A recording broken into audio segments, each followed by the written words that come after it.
Madiba. Achangwanda umanyiro bhuku chamwari auri tepe yangu natikumbura namba chama. Tepe yani. Look at you, look at me. Muchona chitenderani. Tenderani ngawani. Batukenderani ngawani. Wakafika airport ya fake. Ama ine wati masina anongotumirwa mjara juu. Kamini chokumarana. Ausadaro chamwari. Ausadaro chamwari. So what you want to namba? Namba jani. Zako. What you say? Batu tepe yangu. Tepe yani. Ausadaro. Mira nyason Mutarisi. Unakana wachiona wait. So never did it. Nyason Mutarisi. Look at me. Mutarisi. Tuna chitenderani.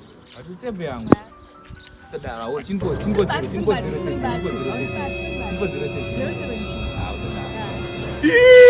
Mkoma sade. Chakari bile. Ndimwana waTinashe Mutarisi game. Ndimi sade. Mkoma chitemo ndipo ticket nswat ko October ka ku album launch send flongo. Zichita unon hala wise. Ande mukumro picture. Nakiro. Ezia. Ayo po saka chitemo ndipo namba zinyi. Ayo ndipo namba zinyi. Ayo bongo. Ngonbara bafona. Bongo but name stand chebunge mjara wenyu.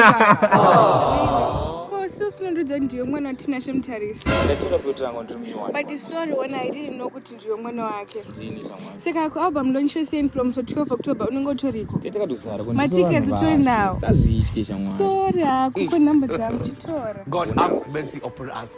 Sana. Important deep and the I was sazviitike yana tobvita papa. Seregete. Himi, kosha naitoganzira whites. Ase mdzimu wangu unonoshura.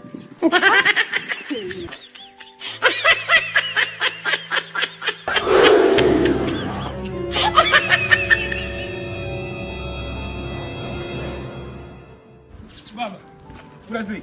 Oi, maida nini baba? Pesa wangu nditagire zvopedza tiri chamwari. Ndidare. Awo pedza. Mwana akachiganza ka. I believe. But I believe when one Mutarisi zvokudaro ka. Aiwa. Tiketi ka. Serious?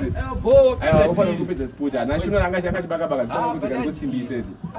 I was still boys baba. Still boys. Uyo. Ndikuona isi. I was safe. Babo. Uyo. You get it? If you don't get it, forget about it. And chew me on some hot nigga.